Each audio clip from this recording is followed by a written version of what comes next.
guys, it's Noelle. Even though I'm always down to talk about the wonders of bullet journaling, I know that it's not for everyone. Some people just like a planner that's already all laid out for them, and that's okay. And while having all your spreads set up from the start definitely makes things easier, there are still some hacks and tricks worth knowing that'll make organizing your planner so much more efficient and effective. And I'm gonna show you them in this video. But before I get into it, definitely subscribe to 17's YouTube channel so that you don't miss out on any of my future organizational tips, tricks, and hacks. All right, let's go. The first trick that I wanna show you is super simple. Use colored pens. When you're working in your planner, you should assign your events and tasks categories and give each category a color. For me, blue represents personal events, green is for school, orange is for extracurricular activities, and red is for due dates and bills. Once you figure out what colors you want to use for each event and task, you can just fill out your calendar using your colors. For after-school activities, you might have choir rehearsal or student government, and for due dates, you might have an English essay. Just write it all down, making sure that you stick to your color code. So due dates can kind of fall into two categories because it's a due date, which I like to write in red because it really pops, but it's also for school because it's a school assignment. So to discern that a due date is for school, I like to write it in red and then draw a green box around it. Then you know that it's a due date for school. You know when you and your friends are talking about the possibility of going to see Black Panther on Friday, but you're not sure about it, you might want to go next weekend, it's a little unclear. Well, the way to put a hold on that date without putting a permanent mark on your calendar that you might have to scribble out later is to use a Post-it note. Simply take a Post-it, stick it on the date that your event might fall on, and write down the event on top.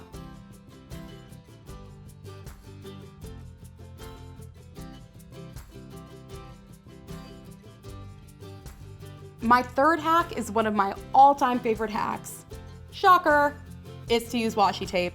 I use washi tape to indicate when an event goes on for more than one day. For example, if I'm planning a 4-day vacation to Disney World with my family, all I have to do is take a long strip of washi tape and stick it down on the days that I'll be away on vacation at Disney World. Then write down where you'll be in big letters over the washi tape, and you won't have to worry about not knowing when it starts and when it ends. The washi tape will do that for you. Another trick that I find useful in my everyday life is my calendar app. When you're running around and you're on the go, you don't always have your planner on you or the tools to write down your tasks and events in the kind of way that you want to. So one way to ensure that you don't forget about an event you agree to go to is to mark it down in your calendar app of choice. Let's say that my mom told me in the car that I have a dentist appointment on the 30th, but I'm in the car and I don't have my agenda on me. So I just took out my phone and wrote down when the dentist appointment is. Then every night,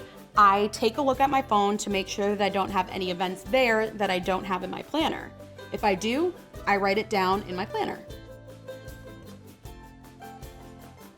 And then remember how we used that Post-it to mark down that I might have talent show callbacks? Well, when you find out that you made the callbacks, all you have to do is rip off that Post-it and write it down permanently on your calendar.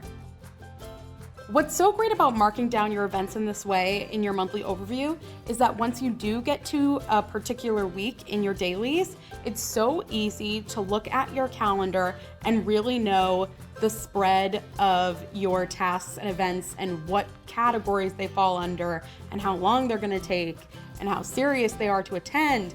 It's just also easy to see at a glance. Up until this point, I've been working in a Start planner, which has a ton of amazing features already built right into it. But I want to move into a simpler planner. The one I have is a pop-in planner, so that I can show you some features that you might like if you're in something a little more bare bones. If you're working in a super plain planner and you're not very good at making your own checkboxes or drawing and being super creative, then a great hack for you is to print out super cute stickers. All you have to do is buy some sticker printer paper. I got mine at Staples, and then print out some cool free sticker printables on top of it. I found some really cute free printables from fitlifecreative.com and planneraddiction.com. After I printed out my stickers, all I had to do was cut it, peel it, and stick it in my planner wherever I wanted it. I used the stickers to split my dailies and then use different colors on each day. Then I wrote my to-do list on the right. When you're done with each task, you have a cute little checkbox to check off. But if super cute printable checkbox stickers are not your thing, you can keep it simple and just write down your tasks in a regular dashed list. And in that case, you can use highlighters to mark off your tasks when you're done with them. One thing that this planner is missing is a place to kind of write down your running list of tasks that don't really have a due date or a specific time attached to it, just something you want to get done during the week. A great way to solve that problem and keep those tasks in your peripheral all week is to get a Post-it note and write them down on the Post-it note.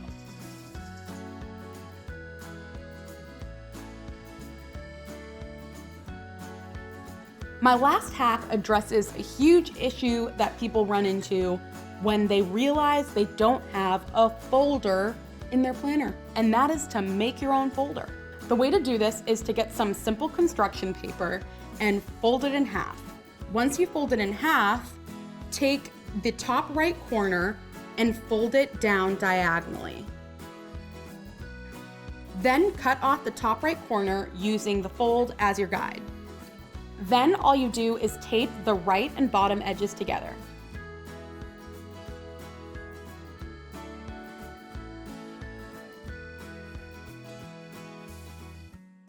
Voila, you have a homemade folder. But the question is, how do you put it into your journal? Have no fear, a hole punch is here. Using your planner's binding as a guide, take a pen and make a mark where you'll need to punch holes in the side of your folder. Then punch out where you marked. Once you're done punching your holes, cut slits into each one of your punched holes. Once you're done, you'll be able to use the slits to insert your folder in between your binding.